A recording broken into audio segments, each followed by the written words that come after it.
তোমার প্রিয় মানুষটি তোমার সাথে একই রকম ভাবে ঝগড়া করে যাচ্ছে, তোমার কোনো দোষ নেই, তবু সে তোমার সাথে গন্ডগোল করছে। তুমি তাকে অনেক বোঝানোর চেষ্টা করেছো, অনেকবার থামবার কথা বলেছো, কিন্তু সে কন্টিনিউ গন্ডগোল চালিয়ে যাচ্ছে। কারণ তুমি কিন্তু তাকে বুঝিয়েছো, তুমি যখন তার ভেতরের মানুষটিকে বোঝাতে পারবে তখনই সেই গন্ডগোল থেমে যাবে এবং তখনই সে ঝগড়া করা বন্ধ করবে। জাস্ট একটি কথায় তোমার গন্ডগোল থামতে বাধ্য এবং সে লাস্টে তোমাকে সরি বলবে। তার জন্য ভিডিওটা একটু মন দিয়ে দেখতে হবে।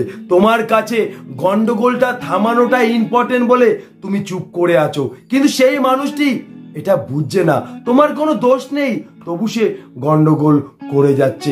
তাকে শুধু 10 সেকেন্ড থামিয়ে এই একটি কথা বলো, তাকে এটা বলো যে আমি এতক্ষণ চুপ করে আছি এই জন্যে, আমি রাগের চোটে যদি কোনো কথা বলে ফেলি তুমি তো কষ্ট পাবে।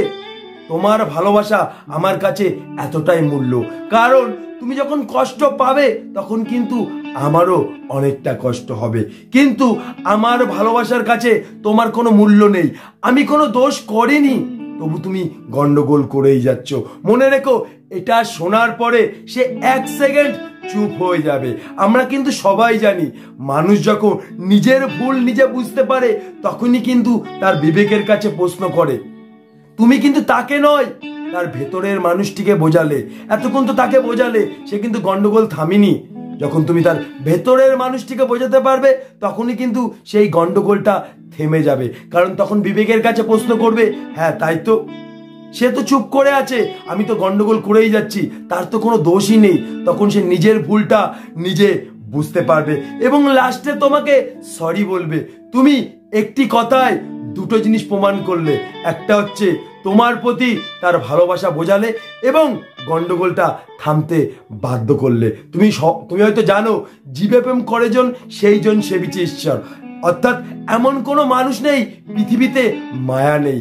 তোমার ওই কথাটা শুনে তোমার প্রতি তার মায়া তৈরি হবে আর তখনই গন্ডগোলটা থামতে বাধ্য হবে এবং লাস্টে তোমাকে এটাই বলবে যে সরি, আমি বুঝতে পারিনি, তুমি কিছু মনে করো না। এটা বলতে বাধ্য হবেই, কারণ ওই একটি কথা কিন্তু তার ভিতরে গিয়ে লাগলো, ওই একটি কথা তার ভিতরে আঘাত করলো এবং তোমার প্রতি তার ভালোবাসা তৈরি হলো। সেই মুহূর্তে গন্ডগোলটা থেমে যেতে বাধ্য হবে। তাই প্রত্যেকটা মানুষকে বলছি, ছোট ছোট সমস্যা কিভাবে সমাধান করতে হয় আমার এই চ্যানেলে অনেক ভিডিও আছে।